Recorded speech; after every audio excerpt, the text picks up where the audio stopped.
fact sheet? Did you sign that? Yeah. You want a fact sheet? Yeah, whatever you got in the fact sheet. Good, are you tonight? I am, well, I'm alive tonight, Yeah. believe it or not. I, really kind of surprised that I made everything that's going on.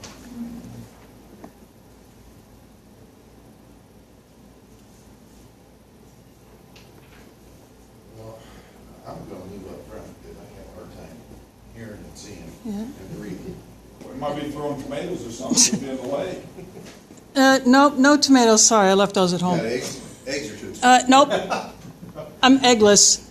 Yeah, that's right, the chickens are all dead now. Well, those farms are allowed to repopulate their flocks. They have to Yeah. sterilize those farms. I heard they brought people in from out of state to sterilize everything. Yeah, Yeah, they do. It's those, a long time too, doesn't it? yeah, a long process, like if you're removing asbestos. Sterilize them and it's a certain type of chemical and, they really have to because they're concerned about the virus still sticking around, I guess. And then there's always the concern that now when the birds migrate back south, that there could be another. Just do it again. Yeah, it could happen Yeah. again, I guess. How I don't know a whole lot about it. That was some of the stuff I've read in the paper. Well, it doesn't take that long from chick to laying eggs, isn't it? Like 8 weeks almost. It's a pretty short I cycle. don't remember. My grandma used to raise chickens, and I do too, I don't remember. I don't remember how long it took before they were ready to start laying eggs. My friend who has chickens, he recently had, in the spring he had 2 chicks hatch, and the hen is just starting to lay. Mm-hmm. But then the other is a rooster. But the hen that was born in the spring, Yeah. it was probably like almost 3 months before she started to lay. Yeah, my grandma and I had a great aunt. They raised chickens, and I just remember having to go out to the hen house every so often and actually gathering the eggs. Not a fun job. It's one thing when the chickens aren't there. It's another when they're sitting there and you have to move them off Their nest. Yeah. They don't like that so much. And this friend also has bees, so he's trying to. He's going to make a second attempt at keeping his colonies over winter. Last year it didn't work so well; he lost them. But all the dead bees, he fed them to the chickens. I go to a lot of hives in the winter. You're a thermal part. To make sure that my thermal that's I'm a lot of thermal energy. Yeah. Just to make sure that the bees are around the queen so that they're still alive. Yeah. Yeah, One of my coworkers. got to insulate, but yet allow ventilation so that Hey, One of my coworkers. They don't get stale air. He grew up in South Dakota. That they raised bees and had honey for sous vide honey, and every every fall they take they'd sell off half their hives or half the bees, and then the other half they took down to Mississippi, and it was, then they did that during the winter time, and then when you get to spring they drive them back up. Yeah. It's pretty lucrative business. Interesting Yeah. things. Yes, they are. yesterday morning on NPR, I heard of hive theft from Wales in England. There are thieves that are going around raiding hives and taking the bees and then renting them out and making a profit off the bees that they stole. Well, they probably don't, there's no way of marketing them, I don't think. No. Brand them. Yeah. No, you'd Be a have little to. brand. I mean, Now that would be something we get into. Bee branding. Bee branding. Yeah. I mean, you'd have to have some kind of a spray that Hold them little bellies down. Yeah. that you could just mist on them. But then when because the bee life cycle is so short, you'd have to be doing that constantly. Cox is a little bit before I got Brad at 6. Good afternoon. This is Occupier Kaylin coming to you live from North Side Library here in Des Moines. Meeting will be starting in a few minutes. It's supposed to start at 6. It's not a whole lot of people are in here yet. Hoping for a packed room because of the issue. The Iowa Department of Natural Resources is holding this public hearing about ADM or Arthur Daniels Midland. This company processes grain, but the process that they use, they produce a very bad stink, and when you're downwind from it, it is bad. I've come home at night, and it really, really stinks. I mean, sometimes it's so bad it makes the coons that inhabit the condo dumpster want to hurl.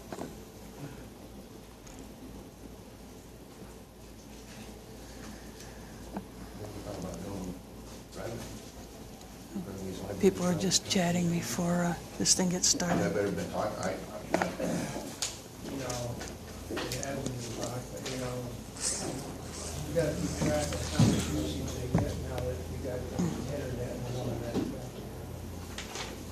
well, I'll bet you that one downtown is nothing but porn. So, that internet. Oh, I don't know. I don't know what it is, I mean, you get some of those old homeless people out there.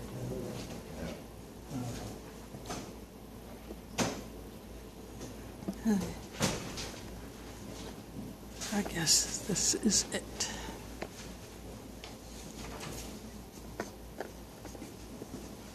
I saw one person hit the restroom, so I'll wait until it's back. Then we'll get started. I didn't see a whole lot walking up. They may come in, straggle in, which is fine.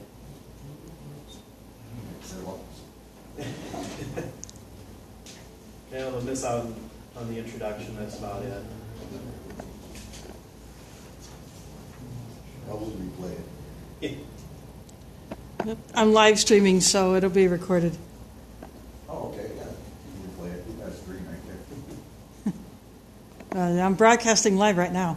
Oh, you are? Yeah, With, Ustream. oh, yeah? I use an app on my phone called Ustream. No kidding. You better be on your best behavior. How do you find it on the Google search? If my channel name is The Occupied Tent, I got started doing this during Occupy, The occupied intent? No, The Occupied Tent, and that's my channel name. And then when I get home, I'll throw it up on the YouTube.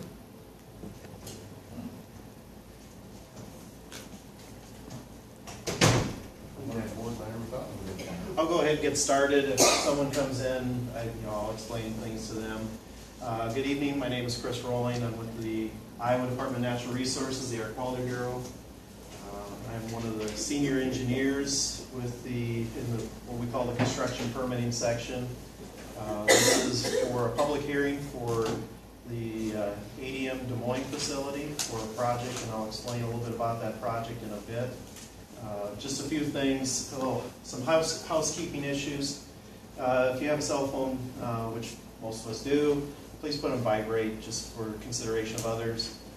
There's a sign-in sheet over there. You do not have to sign in, but if you would like a copy of any comments and the department's responses, it's very helpful if you can give us your name and an email or an address, and then we can send you a copy of all the comments and the responses from this and during the comment period. Also back there is a sheet, a little fact sheet, has Iowa Department of Natural Resources on it. And I'll go over a little bit of summary of what's in this in a bit. How this works for us as far as a public hearing is I'll start the first part of it. I'll give a little explanation off of this. Then I will turn on the tape recorder. There's notepads where people can give official comments for the project. During that time, I do not answer questions. I will go off to the back, just kind of off to the side. That allows anyone an opportunity to make a comment here or write their comment down. Once everyone's had an opportunity to do that, then I will go ahead and turn off the tape recorder. And at that time, I will open up for just general questions that I will try to respond to. If you don't make comments tonight, that's fine. The comment period will still be open until Friday, the close of business, so that's still an option. But this is just another opportunity for people to comment on the draft permits that we have out. So a little bit about, as far as this fact sheet, as I said, I work in the Air Quality Bureau in the construction permitting section. I've got a little bit of information about construction permitting, what that is.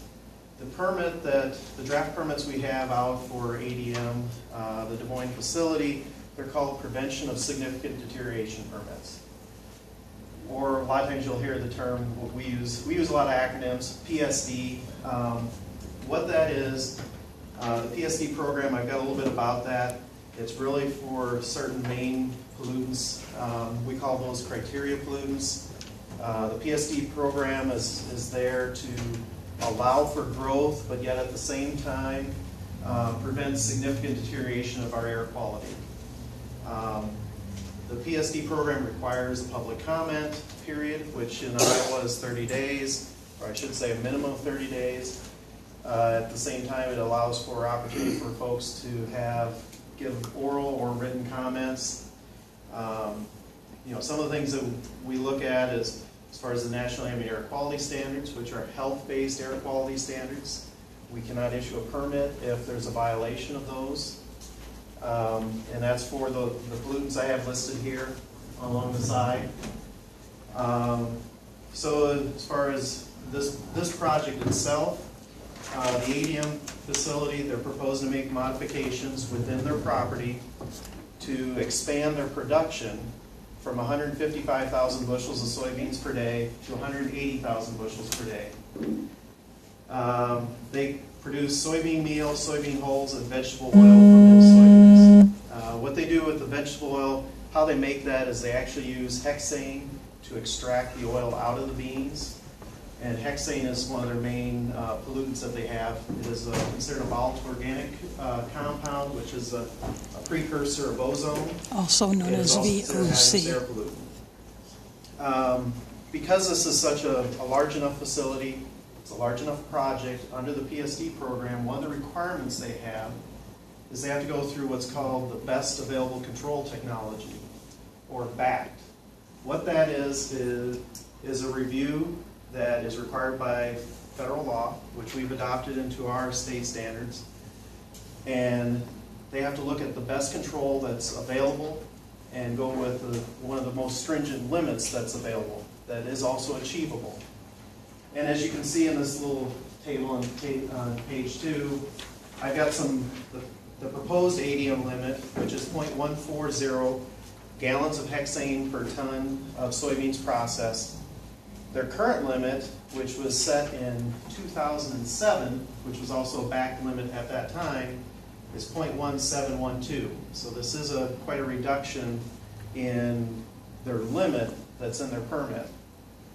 They had a settlement with EPA as far as corporate-wide. EPA had a settlement about 10 years ago for all their facilities across the country, and in that it was 0.174 gallons per ton. And then I've got a few other facilities in Iowa, Indiana, Missouri.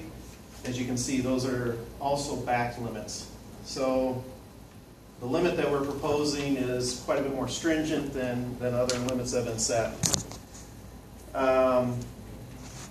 Just a couple things with the public comment period. As I mentioned, it's 30 days.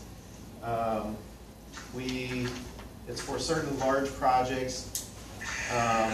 Now, while we accept comments during the comment period on anything, the only thing that I can respond to is on air quality issues and the air quality permits.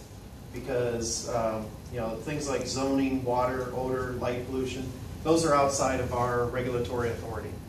Our authority lies in air quality, as far as in the Air Quality Bureau. So if you comment on other things, that's fine. I can acknowledge your comment, but I can't respond to that. I'm not an expert in those other areas. My expertise is in air quality.